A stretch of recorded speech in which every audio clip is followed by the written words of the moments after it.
بسم الله الرحمن الرحيم والصلاة والسلام على سيدنا محمد وعلى آله وصحبه وسلم تسليما كثيرا. اللهم افتح علينا فتوح العارفين ووفقنا توفيق الصالحين وصلي اللهم على سيدنا محمد وعلى آله وصحبه وسلم. It's my honor to welcome you to our fifth commencement and to the graduating class of 2018. On behalf of the faculty, staff, and Board of Trustees, I want to thank you all and your families for trusting us with your education.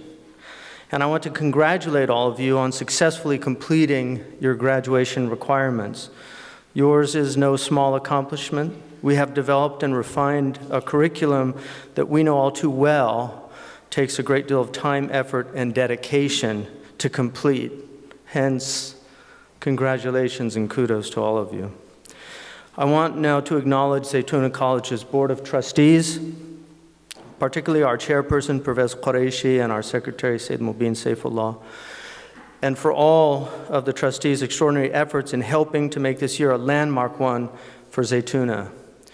I also want to especially thank Dr. Mark Delp, our Dean of Faculty.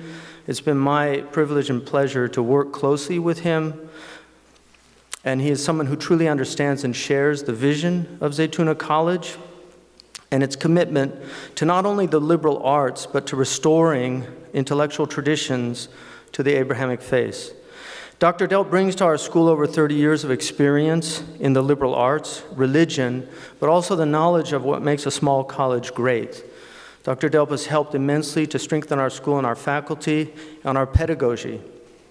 He's worked tirelessly to develop with others a new master's program in textual studies of the classical Arabic and Islamic tradition that we plan, pending WASC approval, to launch this fall. We hope it will be a watershed program for the greater American and Muslim community.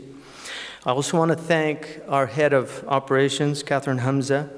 We call her Catherine the Great at Zaytuna, along with her staff for all of their hard work and tireless efforts in strengthening Zaytuna's worldly needs, its resources, facilities, and operations, so that our students and faculty can benefit from that most important civilizational institution we call the ivory tower, where loftier thoughts can take place in a rarefied environment free from profane concerns. Imam Shafi'i said, "If I had to concern myself with the price of onions, I would have never learned anything." The ivory tower, too often maligned and mocked, is nevertheless a vital institution and enables us as a species to have a haven of stillness and calm that is conducive to reflection and to thinking deeply about the human condition for an extended period of time. The ivory tower also enables students to develop their intellect and character in preparation for a meaningful life of flourishing.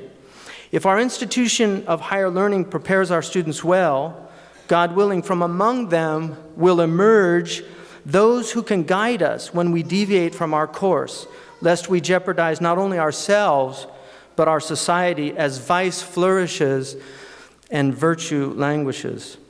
The Quran reminds us, "Let not all of you go out in defense, but let there be a group who stays back to become learned in order to warn those who return to stay the course, that they may all flourish." Finally, I want to thank the esteemed public intellectual, historian, rhetorician, biographer, classicist, and all-around Renaissance man, Dr. Gary Wills, for gracing us with his presence despite the distance and travel that at any age is arduous, but in the fall of life even more so.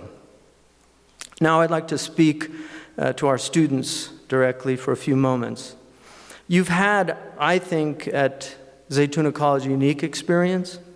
An experience that was purposefully designed to facilitate your studies within the context of an ancient tradition. That tradition began in a misty and mysterious past when members of our collective tribe contemplated deeply the question, what makes us human? And determined that above all it resides in our ability to know through abstraction and to communicate to others. But not just our needs, as many animals are quite capable of that, but also our understanding of the purpose of our existence. Animals can communicate primal needs. Just watch a cat sit by a closed door and meow. clearly communicating to its owner a demand. Get up and open the door. Cats, as their lovers well know, are imperious creatures.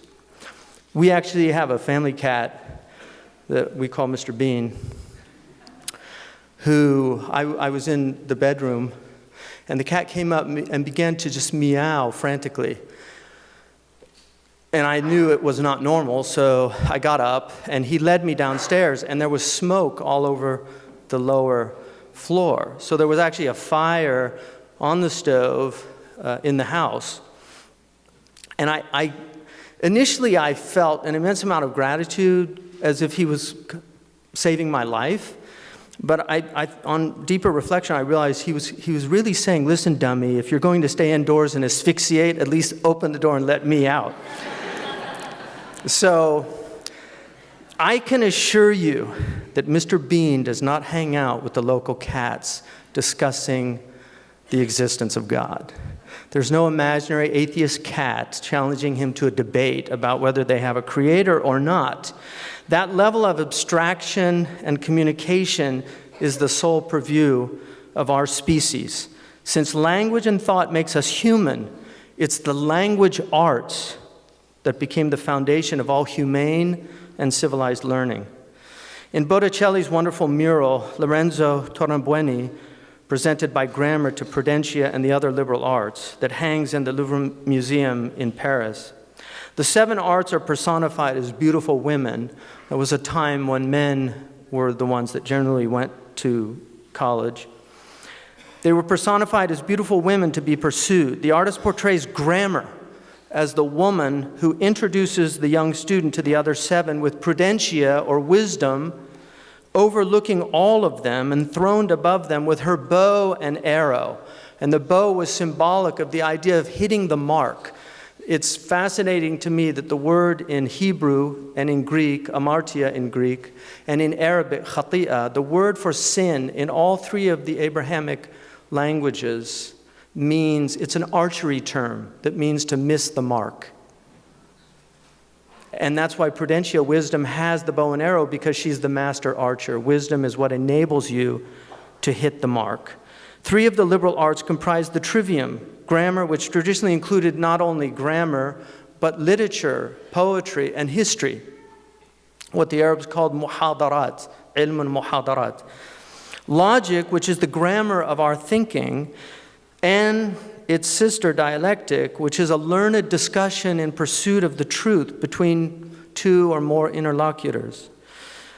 And this was completed with the summation of these arts in rhetoric, the art which enables members of our society to thrive in a culture that excels in civil and persuasive discourse as opposed to argument by blood, as is the wont of people who lack the skills of reasoned and eloquent discourse.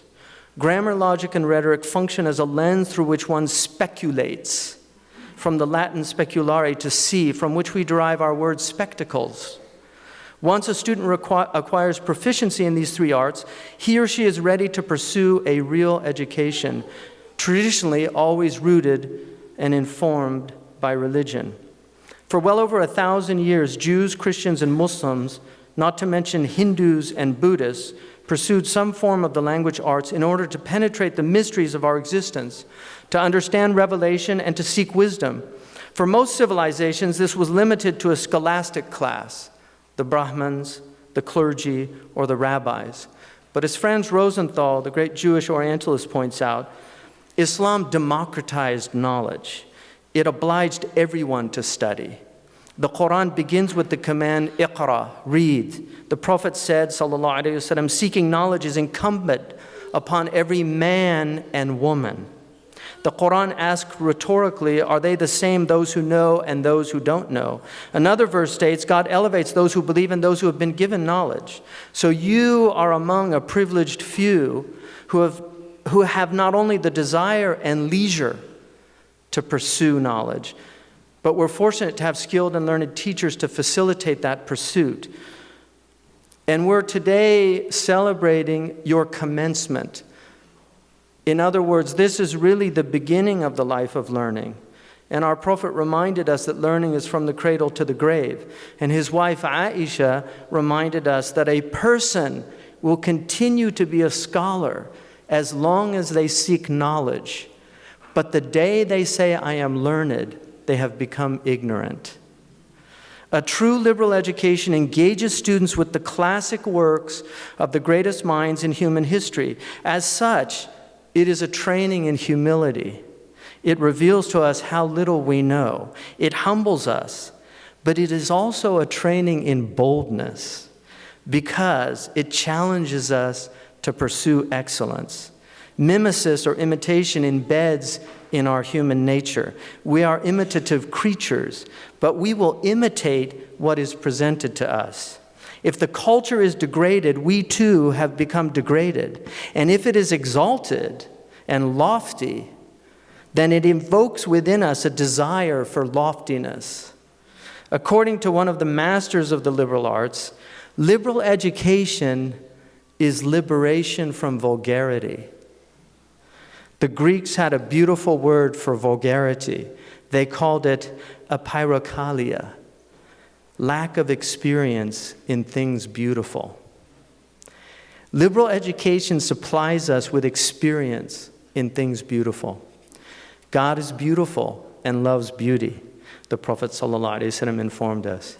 We hope that we've exposed you in these 4 years to many beautiful things, and that henceforth you will always seek the beautiful and never settle for the impoverished and too often ugly works and ideas swirling around us.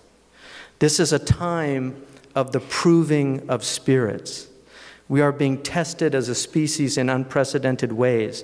Technology has become a magnum force that has seduced our hearts and minds. Addictions are rampant. Nihilism and its twin, atheism, are on the rise. But this is no time for despair. It's a time for waging spiritual warfare and for enlisting in the intellectual war of ideas. The age of swords is long gone. Those who live by the sword will die by the sword. But the spiritual and intellectual wars are appropriate for every time and place. Be warriors of the heart, spreading peace where there is conflict, stillness where there is commotion, care where there is neglect, beauty where there is ugliness, virtue where there is vice, and perhaps most importantly, spread knowledge where there's ignorance. There are those who claim that altruism is a lie, that at our core we are simply selfish beings, the selfish gene. Prove them wrong. The Quran reminds us that there are those among us who do good works without desire for reward or praise. The Quran also tells us, هَلْ جَزَاءُ الْإِحْسَانِ إِلَّا الْإِحْسَانِ?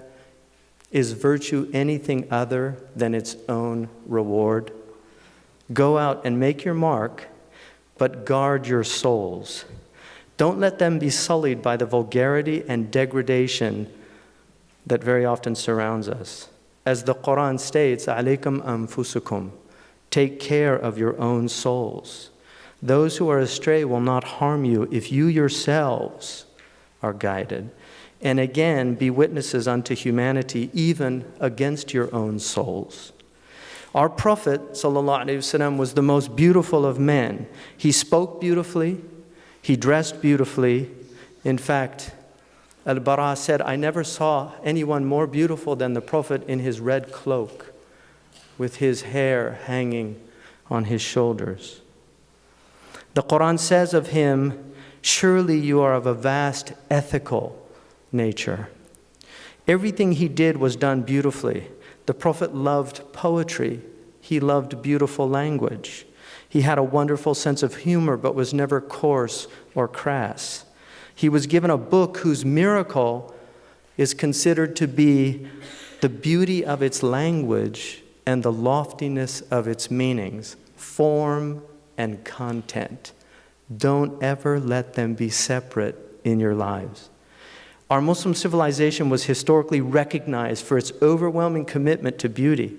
Whether the great Taj Mahal, the Alhambra Palace, or the magnificent adobe cathedral-esque mosques of Mali, which I saw and prayed in myself.